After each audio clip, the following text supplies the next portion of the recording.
বউ, ও বউ, এদিকে একবার ঘুরো শোনা। আজকে হবে না গো। কেন রে মারা হবে না মানে? কিছু বুঝো না নাকি তুমি?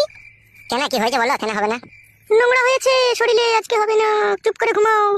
কই মারা, গোটা ঘর তো পরিষ্কার, কোনো দিকে তো কোনো নোংরা দেখতে পেছি না। হ্যাঁ পাচুদা, ও নোংরা লয়কু। তা কোথা নোংরা হইলো?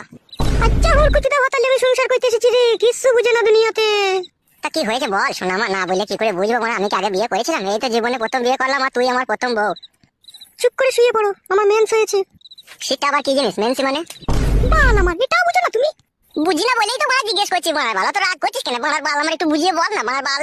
ও হে কেন চুদা, মেন্স হলে বইয়ের কাছে শুতে নাই গো, শুলে পারে পেটে বাচ্চা চলে আসবে। তুমি বুঝো না কেন বাল আমার? ও ফাদা, এই ব্যাপার। তা বাচ্চা হোক না মারার বাল, বাচ্চা হলে অসুবিধা কি আছে? বাচ্চাকে খাওয়াবো পড়াবো তো আমি, তোরা তো চাপ কিসের? এর তো আর কটা দিন, আর 2-3 দিন ধৈর্য ধরে থাকো তাহলেই হয়ে যাবে। না মারা, আমি ধৈর্য ধরে থাকতে পারছি না মারার বাল, একবার এদিকে ঘুর। বাইরে যাও, বাইরে যাও, বেগুন গাছের গোড়াতে গিয়ে হ্যান্ডেল মেরে শুয়ে যাও।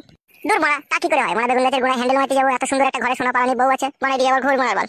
চুপ করে শোও, কানের গোড়ায় তো বকো না, বেশি বকা ভালো লাগে না। হ্যালো ঝিলিক বুদ্ধি মাগি, ছেলে হবে হোক কেন? তোরা তো টেনশন কিসের? মারা এদিকে আবার ঘুর লাও।